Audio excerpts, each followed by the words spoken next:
Hello दोस्तों, नमस्कार। मैं भी एक आप सभी का स्वागत करता हूं आपके अपने इस स्वरूप परिवार में। तो साथियों, जैसा कि रेलवे ग्रुप डी की नई भर्ती आ चुकी है और आप लोग इस समय इसका फॉर्म भी भरना शुरू कर दिए होंगे, जो कि 23 जनवरी से लेकर 22 फरवरी तक चलने वाला आपके पास एक महीने का समय है। आज साथ ही 26 जनवरी भी है, तो गणतंत्र दिवस की हार्दिक शुभकामनाएं। तो साथ ही जब भी आप लोग आरआरबी ग्रुप डी का फॉर्म भरने जाएं तो आपको 3 से 4 बातें मालूम होना चाहिए। सबसे पहला डॉक्यूमेंट के बारे में, और आप जिस भी जोन में आप फॉर्म भर रहे हैं तो क्या आपको उसी जोन में अभी एग्ज़ाम देने जाना पड़ेगा? नहीं भाई, आपका एग्ज़ाम देखिए अभी हो जाएगा आपके शहर में। जब आपका एग्ज़ाम होने के बाद जब फिजिकल मेडिकल डॉक्यूमेंट वेरिफिकेशन होता है ना, तब आपको उस जोन में जाना पड़ेगा। ओके, तो सेफ जोन देखकर भरिएगा भाई। जिस जोन में कट ऑफ थोड़ा सा कम है उसी जोन में भरिएगा। बिल्कुल जल्दीबाजी में मत कीजिएगा, आराम से फार्म भरिएगा। अब तो देखिए आज 26 जनवरी, 3 से 4 दिन हो गए, आपको मालूम पड़ चुका होगा, आपने देख लिया होगा यदि आप आरआरबी ग्रुप डी 2025 की तैयारी कर रहे होंगे तो। ओके दोस्त, तो इस समय हम लोग जो पिछले वर्षों में आपका ग्रुप डी का एग्ज़ाम हुआ था उसमें जितने भी सवाल पूछे गए थे एक एक दिन कर रहे हैं। आज का देखिए प्रीवियस ईयर पेपर नंबर 3 होने वाला। इससे पहले हमने 2 पेपर हल कर लिया, आप लोग नहीं देखा है तो एक बार साथी जरूर चेक कीजिएगा। पहले दिन हमने जीके जीएस किया था, कल आपका जीके जीएस प्लस साइंस के सवाल किए थे। आज देखिए साथियों जीके रीजनिंग साइंस जैसा आपका पेपर में सवाल आता है, बिल्कुल ओरिजिनल पेपर का सवाल हल कर रहे हैं। आज हम लोग टोटल 30 क्वेश्चन को डिस्कस करेंगे। डेली क्लास सुबह 11:30 बजे हम इसमें आपको प्रोवाइड करें हैं। ओके, तो आपका साथी आरआरबी ग्रुप डी एग्जाम 1.5 घंटे का होगा। इस 1.5 घंटे में आपको 100 क्वेश्चन देखने को मिलेगा। इस 100 क्वेश्चनों में साथी सबसे अधिक 30 क्वेश्चन रीजनिंग कराएगा, 20 क्वेश्चन जीके जीएस कराएगा, 25 क्वेश्चन साथी मैथ कराएगा और 25 क्वेश्चन साइंस कराएगा। इस तरह से 100 क्वेश्चन रहेगा। 1/3 का नेगेटिव मार्किंग भी रहेगा, ये बात याद रखिए। ओके, और डॉक्यूमेंट की बात कर ले साथी, तो आपके पास 10th लेवल का सर्टिफिकेट होना चाहिए, ईडब्ल्यूएस और आपका डोमिसाइल सर्टिफिकेट जिसे आय जाति निवास बोलते हैं। प्लस यदि आईटीआई के बेसिस पे भरें तो आपके पास आईटीआई का सर्टिफिकेट बिल्कुल अच्छे से होना चाहिए, उसमें कोई भी मिस्टेक ना हो। प्लस आपके पास आधार कार्ड, एक वैलिड फ़ोन नंबर होना चाहिए और एक जीमेल जिस पे ओटीपी आ सके। ओके, यही सब आपका डॉक्यूमेंट लगने वाला। अच्छे से देखिएगा, फॉर्म भरने जाइए, एक एक चीज़ देखिए, क्योंकि ग्रुप डी में रेलवे में बहुत तेज ये सब चेक होता है। ओके बिल्कुल, तो चलिए दोस्त आज की सेशन को स्टार्ट करते हैं। प्रीवियस ईयर पेपर नंबर 3 हल करते हैं। कोई भी डाउट आपके मन में इस समय चल रही है तो बस साथी बताइए। ओके, तो चलिए सही करने का लक्ष्य आज आपका साथी 20 प्रश्न सही करने का लक्ष्य रहेगा। ओके, तो देखते हैं आज का साथी पहला प्रश्न क्या दिया है। तो आज हम लोग रीजनिंग से शुरू करेंगे, पहले अपने से हल करने का प्रयास कीजिए दोस्त। पहला प्रश्न देखिए, यदि प्लस और माइनस तथा गुणा और भाग को परस्पर बदल दिया जाए तो निम्नलिखित समीकरण में प्रश्न चिन्ह के स्थान पर क्या आएगा? तो साथी क्या बोला है, प्लस और माइनस गुणा और भाग को परस्पर बदल दिया जाए, यानी प्लस को माइनस में, माइनस को प्लस में, गुणा को भाग में, भाग को गुणा में बदल दिया जाए तो इस समीकरण का मान कितना आएगा? जैसे देखिए 8 - 13 + 18 डिवाइडेड 9 × 3 दिया है ना, तो माइनस ये प्लस, प्लस ये माइनस, डिवाइड किया गुणा, गुणा की जगह डिवाइड करके आपको हल कर देना बॉडमस के नियम। ये आपके पेपर 2022 का तीसरा शिफ्ट का सवाल है ये। ओके, चलिए हल करते हैं। देखिए 8 माइनस है, माइनस को हम लोग प्लस में चेंज करेंगे, सवाल बोला है ऐसा। 8 + 13, 13 के बाद देखिए प्लस है तो माइनस को चेंज कर दीजिए। 18 के बाद देखिए डिवाइड है, डिवाइड को हम लोग किस में चेंज करेंगे भाई? मल्टीप्लाई 9 हो जाएगा। 9 के बाद देखिए आपका मल्टीप्लाई है तो मल्टीप्लाई को किस में चेंज करेंगे?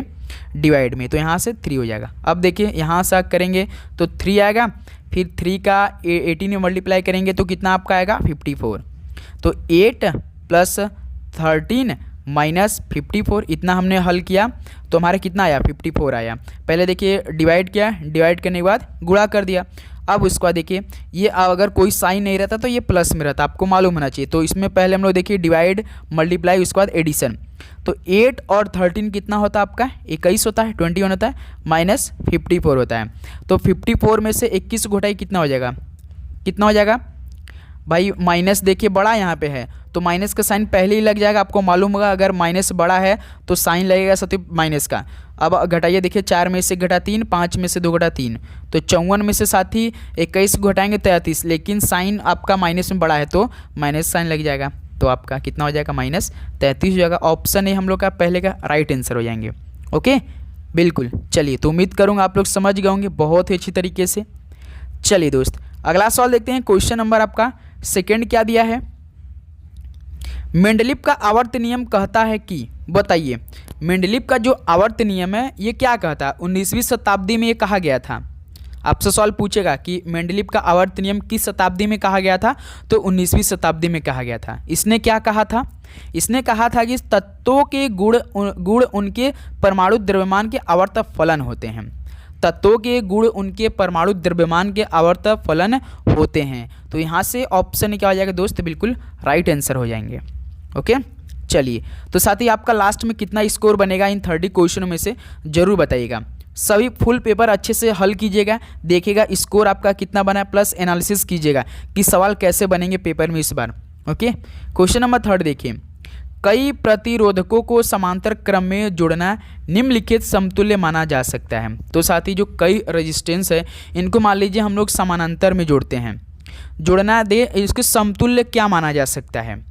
समतुल्य की बात कराएं तो जो साथी चालक का आपका क्रॉस सेक्शनल एरिया होता है ना, इसमें क्या होता है? इसके क्षेत्र में वृद्धि होता है, एरिया में क्या होता है? वृद्धि होता है। चालक का अनुप्रस्थ काट क्षेत्र में वृद्धि हो जाएगा। ऑप्शन ए क्या हो जाएगा? बिल्कुल राइट आंसर हो जाएंगे। चलिए अगला सवाल देखते हैं दोस्त, क्वेश्चन नंबर 4 क्या दिया है। वैसे साथी आपको मालूम होना चाहिए कि अरबिक ग्रुप डी एग्जाम में जैसे सेक्शन आपका 25 ठो मैथ रहेगा, 25 ठो आपका साथी साइंस रहेगा, 20 ठो जीके जीएस और 30 रीजनिंग। तो आपको ऐसा नहीं रहेगा कि आपको 25 पहले मैथ के एक ही 1 2 3 4 नहीं मिलेगा और मिलेगा फिर उसका 30 आपका रीजनिंग, ऐसे नहीं रहेगा। आपको पहले साथी देखिए कहीं जीके मिल जाएगा तो कहीं साइंस, उसके बाद कहीं आपको करंट अफेयर मिल जाएंगे तो कहीं आपको रीजनिंग, ऐसे सवाल मिलेंगे 1 से लेकर 100 तक चलेगा। ऐसा नहीं रहेगा कि 25 अलग आपको सवाल मिलेगा फिर उसके बाद अलग मैथ का फिर उसका रीजनिंग अलग, आपको ऐसे नहीं रहेगा। आप रेलवे के एग्ज़ाम देखेंगे तो आपका मिक्स सवाल रहता है, उसी में जितना जितना रहेगा उतना क्वेश्चन उसमें रहेंगे। देखिए एक निश्चित कूट भाषा में ट्रिप को WULS लिख रहा है, सम को BRPH लिखा रहा है, तो उसी भाषा में क्लैन को क्या लिखा जाएगा? बिल्कुल आप लोग इस सवाल को कैसे हल करेंगे? तो आपको A से Z तक सभी अक्षर का नंबरिंग मालूम होना चाहिए कि कौन सा अक्षर किस नंबर पे है। तो देखिए ट्रिप को क्या लिख रहा है? WULS। देखिए T आपका 20 होता है, W आपका 23 होता है, R आपका 18 होता है, U आपका 21 होता है, I आपका 9 होता है, AL 12 होता है, P आपका 16 होता है, S 19 होता है। तो देखिए 20 से 23 यानी +3 कर दिया है, 18 से 3 21 किया है, 9 से 12 +3 किया है, 16 से 19 +3 किया है। तो सीरीज क्या चल रहा है? +3 +3 +3 +3 का चल रहा है। तो बिल्कुल अब देखिए दूसरा भी बोला है, इसको भी देख लेते हैं। सम को BRPH लिखा है ना, सम को SOME। देखिए S 19 होता है, O 15 होता है, M 13 होता है, E 5 होता है। BRPH देखिए H 8 P 16 R 18 V 22। इसमें देखिए +3 +3 +3 +3, तो सभी में साथी क्या कर रहा है? +3 कर रहा है। तो अब हमसे किसका पूछा है? क्लैन का पूछा है, CLAN। पहले इसको हम लोग क्या करते हैं? कोड करते हैं। C 3 होता है, L 12 होता है, A आपका 1 होता है, N आपका 14 होता है। तो सीरीज क्या चला था भाई? +3 करना था, सभी में +3 करना था। जो जोड़ने पाया उसका हम लोग लिख देंगे अक्षर। जैसे देखिए 3 3 6, 6 पे कौन होता है? F होता है। 12 3 15, 15 पे कौन होता है? O होता है। 1 और 3 4, 4 पे कौन होता है? ABCD होता है। 14 3 17, 17 पे कौन होता है? Q होता है। FODQ देखिए ऑप्शन में FODQ, बी ऑप्शन देखिए FODQ, तो हमारा बिल्कुल राइट आंसर हो जाएंगे। ओके दोस्त, बताइए कोई दिक्कत हुआ है इस सवाल में समझने में? 6 टाइप का कोडिंग डिकोडिंग है, देख लीजिएगा, 2 क्वेश्चन आपको देखने को जरूर मिलेगा, बिल्कुल सेम सवाल। चलिए अगला सवाल बढ़ते हैं। क्वेश्चन नंबर दोस्त 5 क्या दिया है?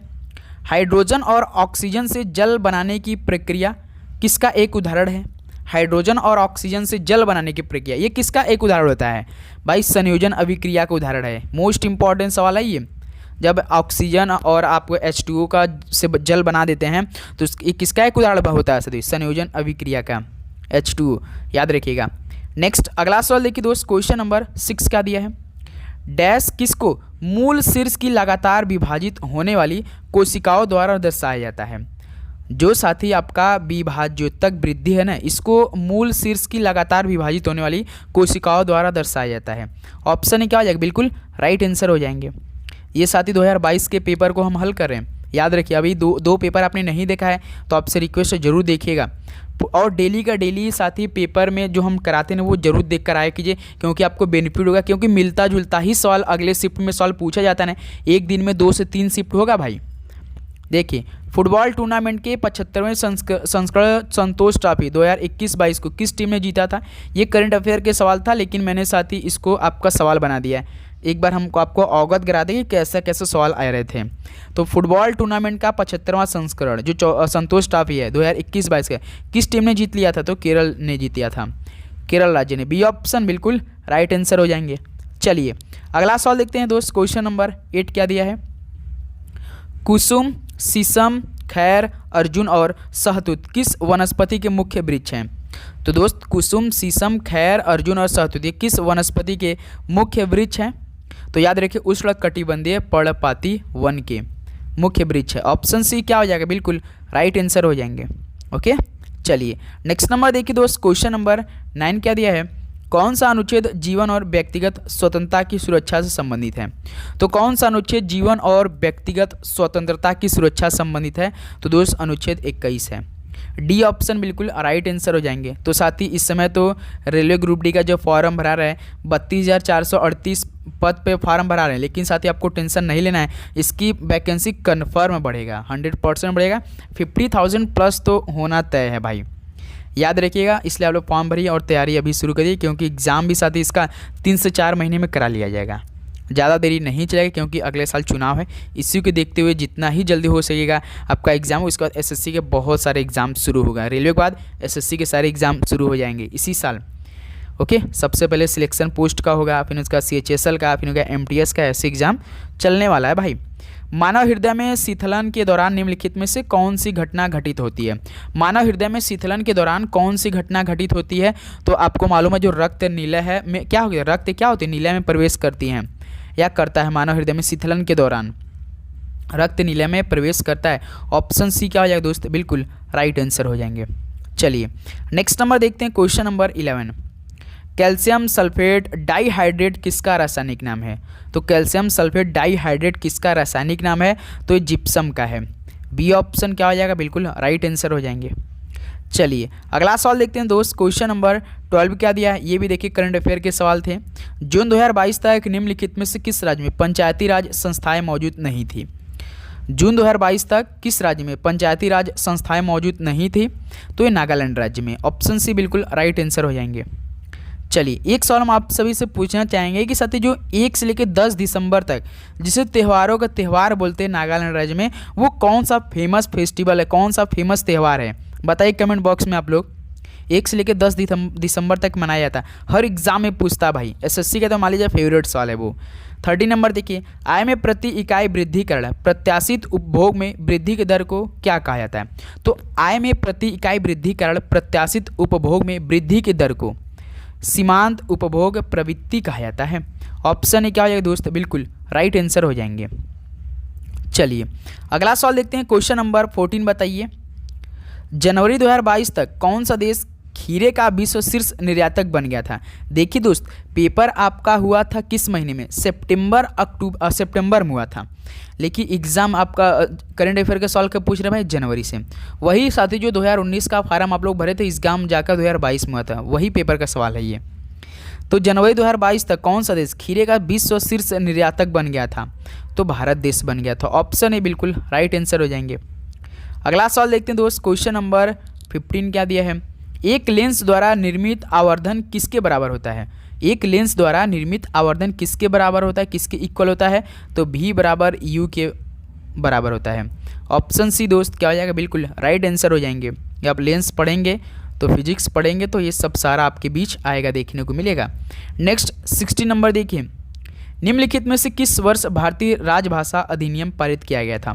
तो किस वर्ष भारतीय राजभाषा अधिनियम पारित किया गया था? तो दोस्त 1963 में। भाई जो आपका जीके प्लस साथ ही आपका करंट अफेयर मिला के 20 क्वेश्चन आएंगे, इसको आप बिल्कुल भी इग्नोर नहीं करेंगे, क्योंकि साथ ही आप हाईएस्ट कट ऑफ देखेंगे किसी भी स्टेट का, किसी भी जोन का ना, तो भाई 75 प्लस नहीं गया है। तो आप यदि साथ ही जीके जीएस करंट अफेयर भी पढ़ लेते हैं भाई ना, मान लीजिए 20 में से बाई चांस आप सही करके भाई 15 क्वेश्चन सही कर सकते हैं। रेलवे ग्रुप डी की बात करें साथी, मान लीजिए रीजनिंग 30 क्वेश्चन आया पी। चलिए हम आज आपको शेड्यूल बता दें, जैसे कि 30 क्वेश्चन रीजनिंग कराएगा साथी, 25 क्वेश्चन मैथ कराएगा, 25 क्वेश्चन साइंस का, 20 क्वेश्चन जीके जीएस का आपका और करंट अफेयर का। मान लीजिए साथी रीजनिंग में आप 30 में से मान लेते हैं हम 25 क्वेश्चन सही करते हैं, ठीक। मान लीजिए इसमें साथी मैथ में 25 क्वेश्चन में से मान लीजिए हम आप एक बता रहे हैं 18 क्वेश्चन सही करवा रहे हैं, और इसमें भी मान लीजिए आप कर रहे हैं 17 क्वेश्चन। 17 कितना हो जाएगा साथी, 60 ही हुआ। मान लीजिए 60 हुआ, 20 में से 10 क्वेश्चन यहाँ से भी करते हैं तो आपका कितना होगा भाई, 70 क्वेश्चन। देखिए साथी कितना भाई रीजनिंग साथी आप 30 में से 25 इतना बताएं कि आप कर सकते हैं, और 25 में से 18 भाई आप इससे ज़्यादा भी कर सकते हैं। मैथ में वही कॉन्सेप्ट सभी मैथ पढ़ना है, उसी टॉपिक सवाल आएगा। मेन आप परसेंटेज पढ़िएगा, प्रॉफिट लॉस, CI SI वाला जो है एवरेज पढ़िएगा, टाइम एंड डिस्टेंस, यही सब सवाल आपके पेपर में आएंगे। और साथी साइंस 25 में से 17 मैंने 8 मान लीजिए गलत भी कर दिया, कोई बात, गलत नहीं करना है क्योंकि 1/3 का डायरेक्ट नेगेटिव मार्किंग इसमें रहेगा। ओके, तो 70 क्वेश्चन करते हैं, आप जिस भी जोन से भरेंगे 70 आप अगर ला देते हैं तो समझिए आपका ग्रुप डी में तय है एक सीट। ओके, याद रखिए किस वर्ष भारतीय राजभाषा अधिनियम पारित किया गया था, 1963 में किया गया था ना, डी ऑप्शन राइट बन रहे हैं हम। चलिए तो ये साथी याद रखिएगा, मोस्ट इंपॉर्टेंट बातें हैं भाई, आप ध्यान रखेंगे, इसको पकड़ के चलेंगे तो आप यहाँ से स्कोर भी बढ़िया कर सकते हैं। निम्नलिखित में से कौन सा मुगल साम्राज्य द्वारा पहला नियोजन शहर था? मुगल साम्राज्य द्वारा जो पहला नियोजन शहर था फतेहपुर सीकरी था। डी ऑप्शन दोस्त क्या हो जाएगा, बिल्कुल राइट आंसर हो जाएंगे। चलिए अगला सवाल देखते हैं दोस्त, क्वेश्चन नंबर 18। कीटोन सजातीय श्रेणी के क्रमशः प्रथम और द्वितीय सदस्य कौन है? कीटोन के तो भाई एक तो प्रोपेन, एक ब्यूटेनोन। क्या दोस्त, प्रोपेनोन, ब्यूटेनोन। ऑप्शन ए बिल्कुल राइट आंसर हो जाएंगे। चलिए नेक्स्ट नंबर देखते हैं साथी, क्वेश्चन नंबर 19 क्या दिया है? राजा राम मोहन राय द्वारा स्थापित निम्नलिखित में से कौन सा बंगाल में सामाजिक धार्मिक सुधारों का अग्रदूत था? तो राजा राम मोहन राय जी द्वारा स्थापित बंगाल में सामाजिक धार्मिक सुधारों का अग्रदूत तो आत्मीय सभा था। ऑप्शन सी दोस्त क्या हो जाएगा, बिल्कुल राइट आंसर हो जाएंगे। ओके, तो उम्मीद करूँगा दोस्तों आपको हर एक बातें काफ़ी अच्छी तरीके से समझ में आ रही होंगी और आप हर एक प्रश्न को काफ़ी अच्छे तरीके से अभी याद भी कर रहे होंगे। और चैनल पे नए हैं तो साथी सब्सक्राइब करके यार नोटिफिकेशन ऑन करें, क्योंकि लगातार क्लासें चलेगी, हर एक टॉपिक हर एक सब्जेक्ट का क्लास मिलेगी।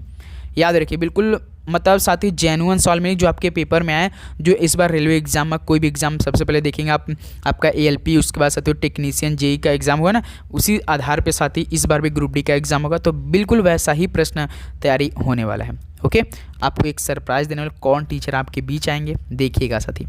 देश का पहला व्यावसायिक स्तर का बायोमास आधारित हाइड्रोजन संयंत्र मध्य प्रदेश के किस जिले में स्थापित किया गया था? देश का पहला व्यावसायिक स्तर का बायोमास आधारित हाइड्रोजन संयंत्र मध्य प्रदेश के किस जिले में स्थापित किया गया था? तो दोस्त खंडवा में। ऑप्शन है क्या हो जाएगा, बिल्कुल राइट आंसर हो जाएंगे। चलिए नेक्स्ट अगला सवाल देखिए दोस्त, क्वेश्चन नंबर 21। औपनिवेशक भारत की लगभग 85% भारतीय जनसंख्या अर्थव्यवस्था के निम्नलिखित में से किस क्षेत्र पर निर्भर थी? तो भाई भारत क्या है, कृषि देश है, तो 85% भारतीय जनसंख्या अर्थव्यवस्था के कृषि क्षेत्र पर निर्भर थी। 2011 की जनगणना के अनुसार देखेंगे तो 75% कृषि जो लोग थे भारत के, वो कृषि पर निर्भर थे। ओके, चलिए अगला सवाल देखते हैं दोस्त, क्वेश्चन नंबर 22 क्या दिया है? निम्नलिखित में से कौन सा सतत विकास के लिए आवश्यक 5R का हिस्सा नहीं है? 5R का मतलब क्या होता है?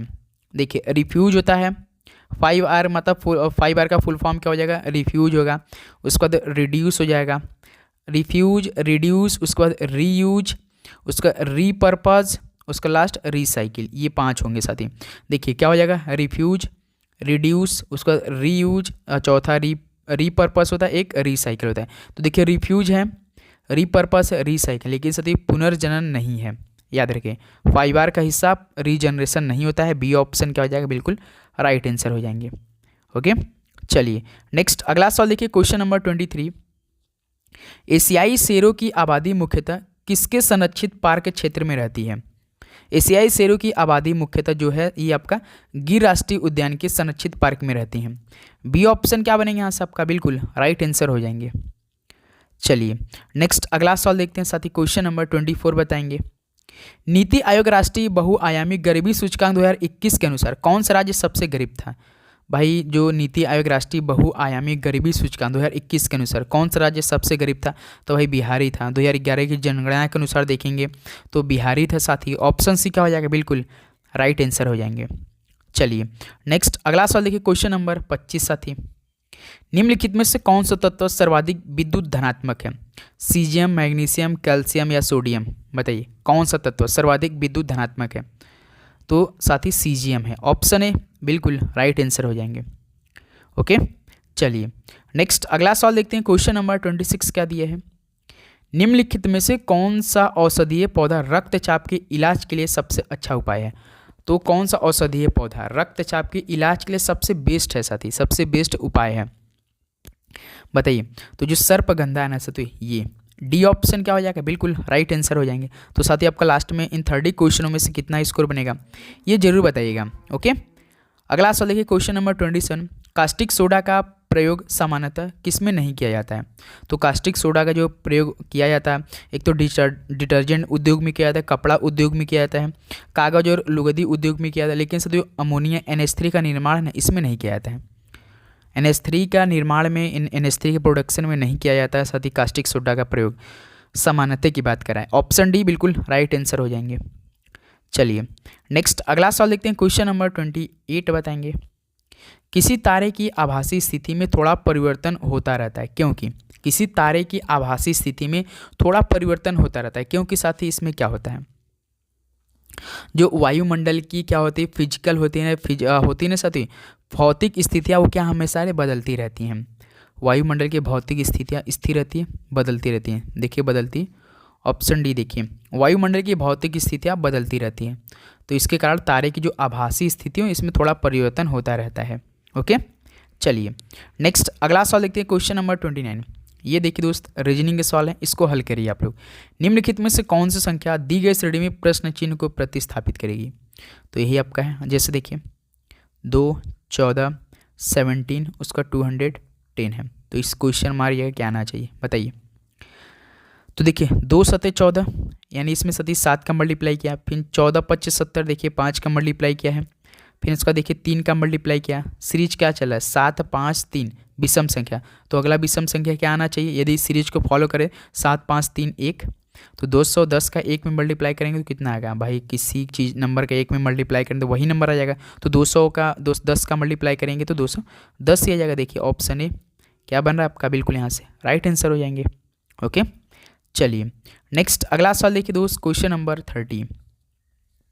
गुणसूत्र संख्या 2n बराबर 18 आने वाले लैंगिक प्रजनन करने वाले जीव में कितने ऑटोसोम मौजूद होंगे? बताइए।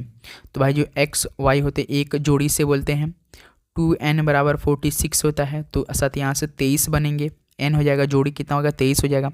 तो साथ ही ऑटोसोम पूछ रहा है, 2n 18 वाले लैंगिक प्रजनन करने वाले जीव में कितने ऑटोसोम मौजूद होंगे? तो 16 ऑटोसोम मौजूद होते हैं, याद रखिएगा। बी ऑप्शन यहाँ से बिल्कुल राइट आंसर हो जाएंगे। तो साथ ही आज के इस 30 क्वेश्चन कंप्लीट हो चुके हैं। अब बताइए दोस्त कि आप सभी का इन 30 क्वेश्चनों में से कितना स्कोर बना? तो उम्मीद करूंगा आज का सेशन बहुत ही अच्छी तरीके से आप समझे होंगे, एनालिसिस किए होंगे कि कैसा पिछले वर्षों में ग्रुप डी एग्जाम में सवाल आए थे और रेलवे एग्जाम में कैसा सवाल पूछता है। तो बिल्कुल साथी ओके, कोई भी दिक्कत हो तो कमेंट बॉक्स में पूछे, किसी भी ड्रीम फार्म से लेकर साथी जोन से किसी भी। ओके बिल्कुल। तो चलिए दोस्त इस सेशन को हिप समाप्त करते हैं। आज 26 जनवरी भी था साथी, तो एक बात याद रखिए, फार्म भरने से बातें आप लोग हर एक चीज़ जानकारी ले लीजिएगा, तो उसके बाद ही फार्म भरिएगा। ओके सेफ जोन देकर भरिएगा, जो उस वैसे भी आप चेक कर सकते जोन कि आप वहाँ जाकर नौकरी कर सकते हैं या नहीं। ऐसा नहीं कि साथी आप कहीं भी भर दीजिए आपको वहाँ जाने में दिक्कत हो, नहीं साथी, क्योंकि आपको वहीं पर मिलेगी। ओके तो चैनल पर नए हैं तो आप लोग सब्सक्राइब करके नोटिफिकेशन जरूर ऑन करिएगा। मिलते हैं नेक्स्ट सेशन में शाम को 7 PM पे। सभी को जय हिंद, वंदे मातरम। पढ़ाई करते रहिए, ऑल द बेस्ट, धन्यवाद।